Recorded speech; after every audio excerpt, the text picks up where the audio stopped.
Alright, I know this is a few hours behind time, people, but this is our post-game reaction for the Manchester United versus Arsenal game, as well as some news that were in regarding Jadon Sancho. There's somebody in our car with me, but we're gonna just divulge in it. Like, share, and subscribe, and let's get into it.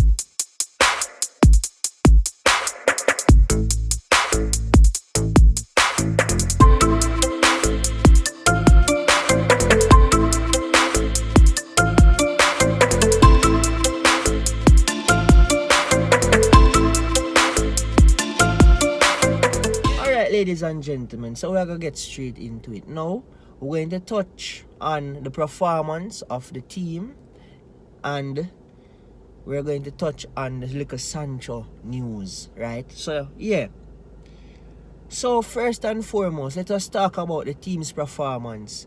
So I can say in patches the team displayed their quality, right? They showed that they can create chances, right? They can progress the ball, but it's not a consistent theme by the players. We need to do it more often. We need to do it so that we can find it easier to break down teams. Now to go over individual performances, ladies and gents, right? For me, there's a positive. Rasmus Højlund in patches because he didn't really get the ball as much. Again, we're seeing that the striker position is a graveyard shift. There's no service being given to our strikers, ladies and gents. We need more service, right? Rashford, we're speaking about positives, right? Yet again, we see the danger he poses on the left-hand side. He's not a number 9, ladies and gents, right? We need to see more of Rashford on that side of the pitch, and Rashford doing more of what he did yesterday to score that goal. Anthony again, poor performance. I don't know if this so-called sexual assault case is affecting him. I don't like making excuses for people, but yet again, this is a season that we're going to, you guys have been crucially scrutinizing him. But I always said to persons that we have to give him that season to adjust to the league, and then thereafter to make our judgment. But now I am judging him, and I'm not seeing any improvements, right? So yes, that's my opinion on Anthony's game yesterday. Bruno again. Bruno was in and out of the game, giving away the ball a lot. He made a few good passes, but the majority of his game yesterday was not a typical class game from Bruno. Casemiro again, he did what Casemiro did best. Break up the play, lose the ball a couple times, and make 1 and 2 good passes, right? Eriksen, he got the assist to the Rashford goal. He intercepted the ball, which it is a rarity from Eriksen, and in the blink of an eye, we saw what he can do from deep. That is why I say I would prefer to play Eriksen over Mason Mount. We're not getting into that right now, but I have always expressed that opinion that Eriksen is the man currently to play in that midfield until we can find something better. Let's hope Amrabat can come in and add some, quality and defense and surety in our midfield. Lisandro Martinez and Victor Lindelof, it was working for a period of time because we saw Lisandro like he's slowly getting back into the thick of things, being very aggressive, reading the game properly, all of those things, making the other centre back Lindelof look very good yesterday, very good, right? We saw that they both came off injured yesterday, and this is a very, very sad time for me, and I'm sure for the rest of the fans who will be watching this video, right?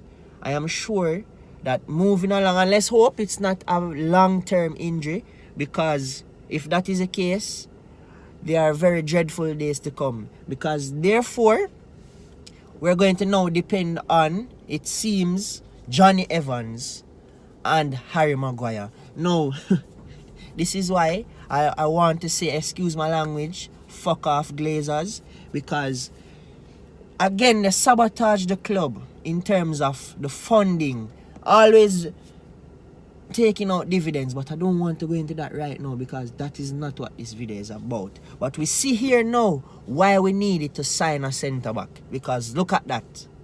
Almost, not even almost, all our major defenders are injured. Now we are going to depend on the likes of Maguire and Johnny Evans. Woohoo! Right? Wing backs now. Oh my God. Gabriel Jesus, he totally got Diego Dalot out of the picture in that third goal yesterday. Quality goal, but what a move. Totally got him out the picture. He had an average game, in my opinion. Not an outstanding game where I would put him as a man of the match contender. But his performance could have been better yesterday. But yet again, we can argue that Arsenal's play was as a result of his performance yesterday. Wan-Bissaka, again, typical. We were under pressure from the first minute of the game. And he didn't have his typical Wan-Bissaka game where he did all of those fancy slide tackles and did all of these weird, awkward looking dribbles. Although 7 out of 10 times he can dribble the ball down the flank, but there's no end product, no cross, none of that jazz. Oh, Nana, alright, listen to me now. Again, he's not a better goalkeeper than David De Gea. However, what he possesses over David De Gea is his ball playing ability. And you're going to hear me say that the whole time, because I need to let you guys know that I don't rate Onana over De Gea, but I see why he was signed at the club.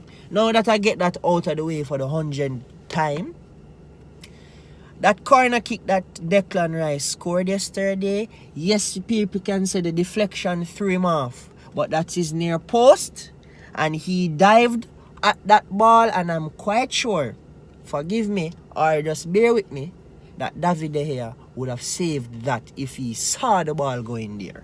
Trust me. Onana saw it, you know. And I believe De Gea could have saved that shot. Now, we get that out of the way. Yes, I'm not pushing hate on Onana. I'm just saying he could have done better right there. Alright? The third goal, him couldn't know nothing about that one. And the first goal. 2 good goals were scored on him yesterday. But the second one, Declan Rice goal, shouldn't score. So now that I have covered the starting players, our substitutes, right? Alejandro Garnacho, boy, that boy is class.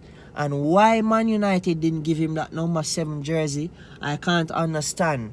However, he got the number 17, which he demanded, fine.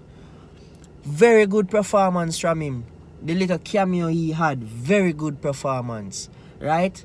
Talk about our other substitutes. Rasmus Højlund.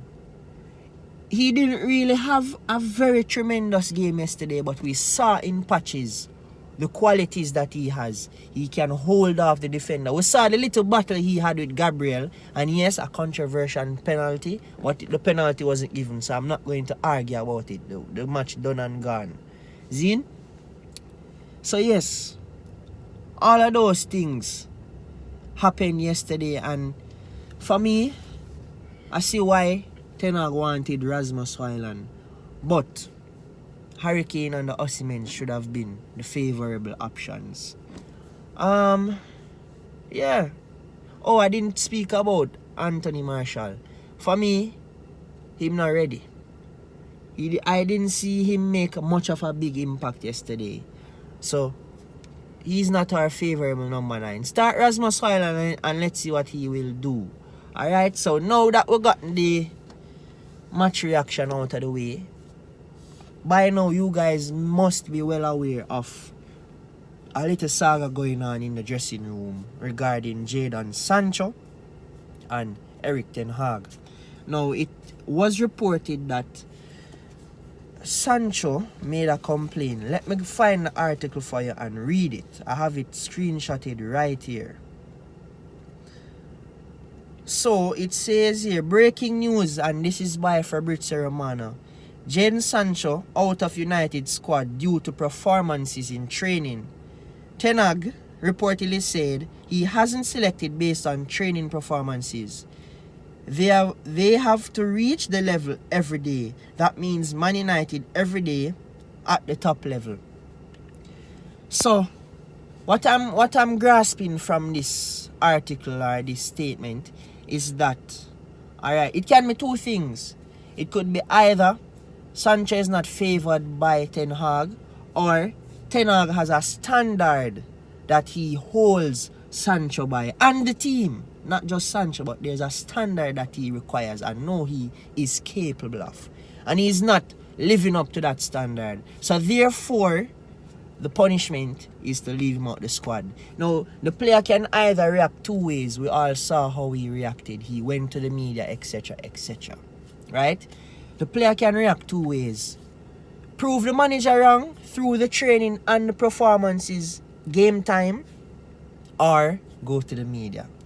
Alright? I'm not going to divulge in the nitty gritty of it, but I'm just bringing this news towards and letting you guys decide in the comment section what you think is the actuality of the situation. But my opinion is that I hope that it is a standard that the manager has and he's not living up to that standard, therefore drop him for the game. I'm hoping that's the case, rather than him not favoring the player, etc., etc. Alright? So, that's pretty much it. Let's hope that Sancho will come around, because again, why I would hope it's not the case where the manager dislikes him is that, remember, he gave him time off to train and improve himself. So let's hope it's nothing negative going on there between that situation, because remember, this is very